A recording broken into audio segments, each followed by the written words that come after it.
Toughest exam है India का, UPSC, उसकी 2.5 लाख की फीस को हम 7,500 में कर दिए। और सेम बहुत बढ़िया, वेरी गुड। और इंडिया के सबसे बेस्ट टीचर के साथ जो भी हैं वो अपने सब्जेक्ट में उससे बेस्ट इंडिया में कोई नहीं। और इतना के बावजूद ऐसे हम लोग को लगता होगा 7,500 बहुत कम है।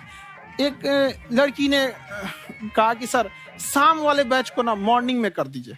हम कहे बाबू तो इतना सबके इंडिविजुअल से तो बैच ट्रांसफर नहीं, क्या प्रॉब्लम है?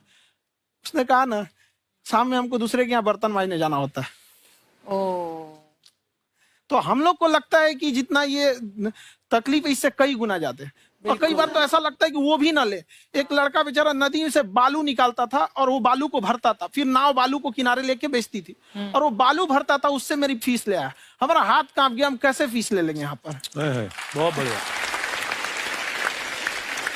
उसी दिन हमने ये प्रण लिया था कि भारत का कोई भी बच्चा उसके सफलता में पैसा उसकी बाधा नहीं बनेगी, चाहे उसको जितना भी पढ़ना रहे यहाँ पर। क्या बात।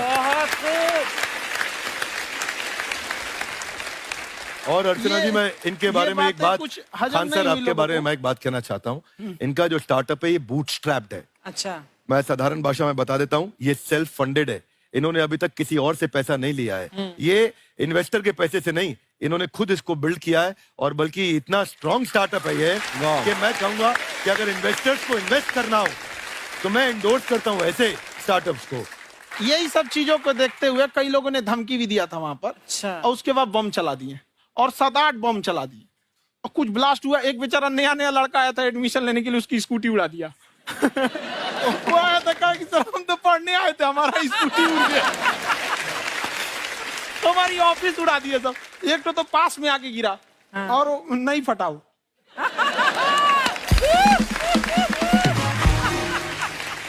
बाद में बहुत सारे लोग धमकियां दिए, लेकिन कहते हैं ना सूरज कितना भी तेज चमक ले समंदर नहीं सुखा सकता। वाह वाह वाह, क्या बात है। मैम एक्चुअली ये फीस कम करने का एक और रीजन है। 2.5 लाख 3 लाख की जो फीस में सब लोग पढ़ाई अफोर्ड नहीं कर पाते। इसलिए वो कुछ ही लोग अफोर्ड कर पाते हैं, तो उनका मेंटल लेवल तो बहुत ऊपर चला जाता है। लेकिन एक पूरे देश का मेंटल लेवल थोड़ा सा स्टेबल नहीं हो पाता। तो जब फीस कम रहेगी तो हर वो लड़का तैयारी करने के लिए आगे आएगा जिसका सपना है देश के लिए कुछ करने का। सीटें लिमिटेड हैं, उन्हें को मिलेगी, लेकिन जिन्हें नहीं मिलेगी उसे मिलेगा देश का एक जिम्मेदार नागरिक। तो इस देश को बदलना। क्या बात। हम लोग विश्व गुरु कहे जाते थे, क्यों? क्योंकि दुनिया से लोग हमारे यहाँ पढ़ने आए थे। चाइना से ह्वेनसांग आया, फायान आया, आज कोई नहीं आता है। हम लोग का उद्देश्य एक समय आएगा जो फिर आएंगे यहाँ पढ़ने के लिए। क्या बात है। पर आप देखो अर्चना जी, सबसे ज्यादा आईपीएस आईएएस बिहार से निकलते हैं। आप देखो पढ़ाई लिखाई में पॉलिटिशियन बहुत बड़े बड़े निकले हैं। तो ऐसा नहीं है, हर जगह ऑप्शन भी नहीं है वहाँ पे, इंडस्ट्री नहीं है, खेती करेगा तो कोई खास वो नहीं रहे, ऑप्शन भी नहीं है। सही बात है। बिहार की मिट्टी में एक चीज है, जिद तो बहुत जबरदस्त है। कुछ भी नहीं रहेगा तो सब कुछ पाने का उसको जिद रहेगा, करके भी दिखा देगा। वहाँ पे कर देंगे हम यहाँ पे। विवेक सर, आपके बारे में हमने सुना एक बार आप संन्यास लेने चले गए थे। कौन वापस लेके आया आपको? फिर कहाँ तक पहुंच गए थे आप? नहीं, मैं एमबीए की पढ़ाई के बाद मैं ये सोचा था कि अपना जीवन भगवान की सेवा में समर्पित कर दूं। अच्छा जी। बहुत साल मैं वृंदावन में रहा था और गुरुकुल में रहा था। अच्छा। और वहाँ सेवा करना, बहुत अच्छी शिक्षा मिली। मैं बोलता हूँ मेरी असली एमबीए वही थी, मोस्ट ब्यूटीफुल एसोसिएशन। वाह। और मैं वहाँ भगवत गीता पढ़ी, जहाँ मुझे गीता से लगाव हुआ। तो मेरे गुरुजी का आदेश था कि आप भगवत गीता को बिजनेस मैनेजमेंट के साथ जोड़ के देश दुनिया में बताओ। मेरे को लगा बड़ा मुश्किल काम है। मैंने बाद में देखा कि डॉक्टर स्टीफन कॉवी, जिनकी किताब है 7 habits of highly effective people, आप सबने पढ़ी होगी, उन्होंने बोला मैंने 7 हैबिट भगवत गीता से लिए। और हमारे देश के लोग ऐसे हैं जो मेरी किताब पढ़ते हैं, जो कि 3.5 मिलियन कॉपीज बिक चुकी हैं, और भारत में भगवत गीता नहीं पढ़ते। तो मुझे लगा कि मैं गीता विद मैनेजमेंट के ऊपर आकर के बातचीत करूं। मुझे लगा बहुत कठिन होगा, पर मेरे गुरुजी का आदेश था कि कठिनाई आपको तभी तक दिखेगी जब कठिनाई को देखोगे। तो एक छोटा उन्होंने मुझे बताया, पूछा कि इस कमरे में लाल रंग कितनी जगह है, देखो आप भी एक बार जरा देख के बताओ। 7-8 जगह लाल रंग दिख रहा है यहाँ पे आपको? 1 ये 2, वो लाल रंग टी शर्ट पे 3 4 5, ये लाल हो गया 6, उधर लाल हो गया 7, एप्पल लाल, बिल्कुल ठीक 7। पर जब आप लाल रंग ढूंढ रहे थे तो क्या आपको हरा रंग दिख रहा था? Yes no? नहीं। जब आप लाल रंग ढूंढ रहे थे तो क्या आपको काला रंग दिख रहा था? Yes no? नहीं। नो। जिंदगी भी ऐसी है, जो ढूंढोगे वही मिलेगा, बाकी कुछ नहीं मिलेगा। तो उन्होंने कहा कि आप इसी सोल्यूशन पे फोकस करो और गीता के मैसेज को पहुंचाओ। तो मैं बिजनेस मैनेजमेंट के प्रोग्राम्स कॉर्पोरेट्स में करने शुरू किए, क्योंकि गीता पहला मोटिवेशनल सेमिनार जो पृथ्वी के इतिहास में कपिल जी हुआ, वो कृष्ण ने दिया था। पहले मोटिवेशनल स्पीकर इस पृथ्वी के इतिहास के कृष्ण थे, जिन्होंने अर्जुन को रणभूमि में मोटिवेट किया था। बड़ी पेशेंस कृष्ण ने अपने लीडरशिप क्वालिटी से दिखाई, वो मुझसे मुझे बड़ा इंस्पायर किया, वो चर्चा ने इंस्पायर किया और डिस्कशन ने इंस्पायर किया। तो उस डिस्कशन को मैं आज भी लेके चलता हूं अपने साथ।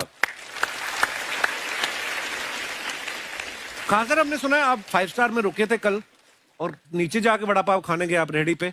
एक्चुअली क्या है ना कि वहां जो चीजें सीखने को मिलती है ना, खाली पेट और खाली जेब इंसान को जो सिखाते हैं वो किसी यूनिवर्सिटी कॉलेज में नहीं सिखाया जाता। और गरीबी बड़ा बेशरम चीज होती है। तो कहते हैं कि मौत भी तू जल्दी आया कर गरीब के घर में, कफन का पैसा भी खर्च होता है दवाइयां खरीदते खरीदते। हाय हाय हाय, क्या बात है। और खान सर की खासियत ये है कि जिसको तो पढ़ना है, जिसको एजुकेशन चाहिए, वो तो इनका वीडियो देखते हैं। लेकिन वैसे भी कई लोग, जैसे अर्चना जी बात करी थी, कहती मैंने जब देखना शुरू किया तो मैंने बैक टू बैक इतने सारे वीडियोस देखे, क्योंकि आपका जो तरीका जो बोलने में, एक तो इनकी जो टोन है पढ़ाने में, और साथ साथ में जो ह्यूमर आता रहता है, तो उसकी वजह से और भी इंटरेस्टिंग हो जाते हैं आपके वीडियो। शुरुआत में हम लोग जब स्टूडेंट लाइफ में थे, या हम कई स्टूडेंट को भी देखते हैं, वो बेचारे जब थक जाते हैं तो आपका शो देखने लगते हैं। तो शुरू में हमको लगता था जब कि अरे यार हमारी पढ़ाई उसके लिए है, लेकिन पढ़ाई में थक जाता है, शो देख के नहीं थक जाता। हाँ। तो हमने सोचा दोनों को मिक्स कर देते हैं। तो हमने उसको, और आज आपको पता नहीं हमने भी यही किया है। मिक्स करने। हमारे एजुकेशन सिस्टम में 2 कमी है। हाँ। एक एजुकेशन की, दूसरा सिस्टम की। आप पटना से है ना? हाँ। हमें भी पटना पसंद है। हाँ। बस कोई पटाने वाला चाहिए। नहीं, मजाक नहीं कर रहे हैं। आपका जो चैनल है, हम दिन में 10 बार आपके चैनल को सब्सक्राइब करते हैं। दिन में 10? अरे हाँ, और बेल आइकन तो हम इतना जोर से दबाते हैं कि बाकी यूट्यूब वाले बाहर निकल के देखते हैं कि ये कौन है जिसने इनका चैनल इतना जोर से दबा दिया बेल आइकन। बुढ़िया, तो शर्म नहीं आती? आते ही फ्लर्ट शुरू कर दिया ना तूने। तो जाते हुए करते हैं क्या? विवेक जी नमस्ते। आपसे काम था छोटा सा, कर देंगे आप? ये क्यों करेंगे? नहीं, गुरुजी हमेशा अपने वीडियो में कहते हैं कि विवेक से काम लो, विवेक से काम लो। विवेक मतलब दिमाग से काम लो आप। हाँ, तो विवेक जी अपने दिमाग से ही काम लेंगे। बहुत दिमाग है उनके पास। ये देखिए, जो आदमी, आपको मैं बताइए, जो आदमी बिना फिल्म किए कपिल शर्मा शो में आ गया, कितना दिमाग होगा उसके पास। लेकिन एक बात है जिसकी वजह से हम आप तीनों से नाराज हैं। क्यों? क्या बात? हर चीज में मोटिवेट मोटिवेट मोटिवेट क्या होता है? सच कह रहा है, जब भी ये शब्द सुनते हैं हमें लगता है कोई हमें चिढ़ा रहा है। मोटिवेट बदल दीजिए ना, खाली मोटिवेट बोलना ही क्यों जरूरी है? कुछ और कीजिए। हाँ। रोटी वेट, छोटी वेट, पतली वेट, कुछ भी बोलिए, मोटिवेट हटाइए। तो गुड़िया, तू भी एक्सरसाइज किया कर ना, देख डॉक्टर साहब ने कितना वजन कम किया है, तू भी कर ले। ठीक है, फिर मोटिवेट से ही चला लेंगे।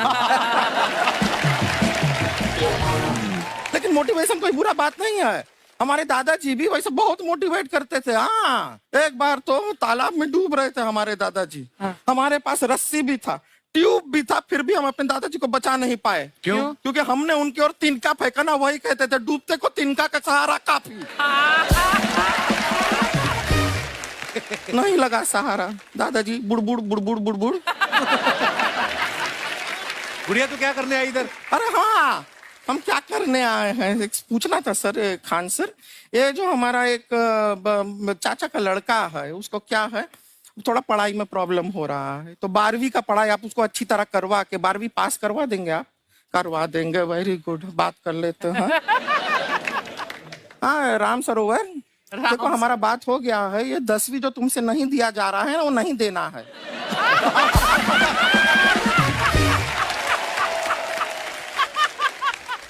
टेंशन नहीं है, 10वीं का खान सर से बात हुआ, ये सीधा 12वीं पढ़ा के पास कर देंगे। अरे ऐसे नहीं होता, पहले 10वीं पास करनी पड़ेगी, फिर 12वीं होगी ना। ऐसा कोई जरूरी नहीं है ये सीक्वेंस। हमारे मौसा जी थे, उनसे ना 10वीं हुई ना 12वीं हुई, अभी 3 दिन पहले सीधा उनकी 13वीं हुई। एक्चुअली क्या है, पढ़ाई लिखाई का हमको बहुत ज्यादा नॉलेज है नहीं, गांव में पढ़े हैं ना सर। स्कूल कहाँ होते थे अर्चना जी, गांव में स्कूल नहीं था, पेड़ के नीचे पढ़ते थे हम। यहाँ तक कि हमारे पास ब्लैक बोर्ड भी नहीं था, हमारे मोहल्ले की जो भैंसिया थी उसको खड़ा करके टीचर उसके ऊपर लिख के पढ़ाती थी। मजाक नहीं कर रहे हैं। और आप तो समझ रहे हैं, अभी ब्लैक बोर्ड की एक अटैच डस्टर था बैक बोर्ड का, समझ रहे हैं ऐसा, वो पीछे से आता था, लिखा हुआ मिटाता था और चला जाता था। ये तो कुछ भी नहीं है। एक बार क्या हुआ, हमारा स्कूल शुरू हुआ, शुरू होते ही 2 महीने के लिए छुट्टियां हो गई। क्यों? ब्लैक बोर्ड ने बछड़ा दिया था ना। तो वैसे आप लोग ना इतने ज्ञानी हैं, सब कुछ जानते हैं। आपसे एक टेक्निकल सवाल पूछे। एक बार ना 4 दोस्त थे, 4 दोस्त, साम दाम दंड भेद। वो डिसाइड करते हैं कि चलो एक गेम खेलते हैं, तो टीम्स बनाते हैं। तो साम दाम ने एक टीम बनाया। इस पे भेद को बहुत गुस्सा आया, पता है क्यों? क्यों? क्योंकि भेद को दंड मिलाना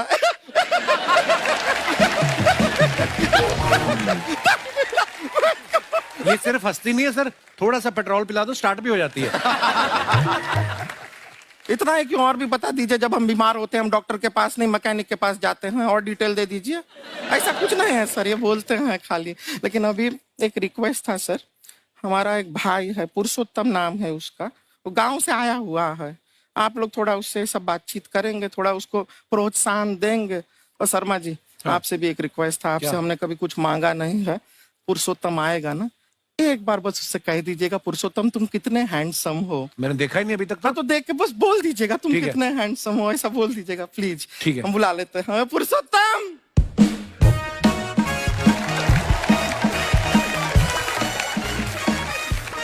ये पुरुषोत्तम है। वाह, तेरा भाई बड़ा हैंडसम है। है तो हमारे खानदान में सब हैंडसम है, ज्यादा चापलूसी करने का जरूरत नहीं है। देखा हमारा यहाँ पे कितना चलता है। एक नंबर दीदी, एक नंबर। सब लोग हैं, हाँ, नमस्ते कर दो। ये बड़ा अच्छा लड़का है, गांव में ना भैंस चराता है, इसको थोड़ा मोटिवेट कीजिए ना। नहीं तो मतलब भैंस चराता है तो मोटिवेट करके क्या होगा, शेर चराएगा बाद में। अरे शेर चराएगा तो शेर इसको चर नहीं जाएगा। नहीं नहीं, ऐसे हम खाली कह रहे हैं, तुम्हारा चेहरा थोड़ा बकरी जैसा है ना, तो वैसे ये सब बड़े बड़े लोग हैं। इनको बताओ कहा क्या बनना चाहते हो जीवन में आगे? HR। HR?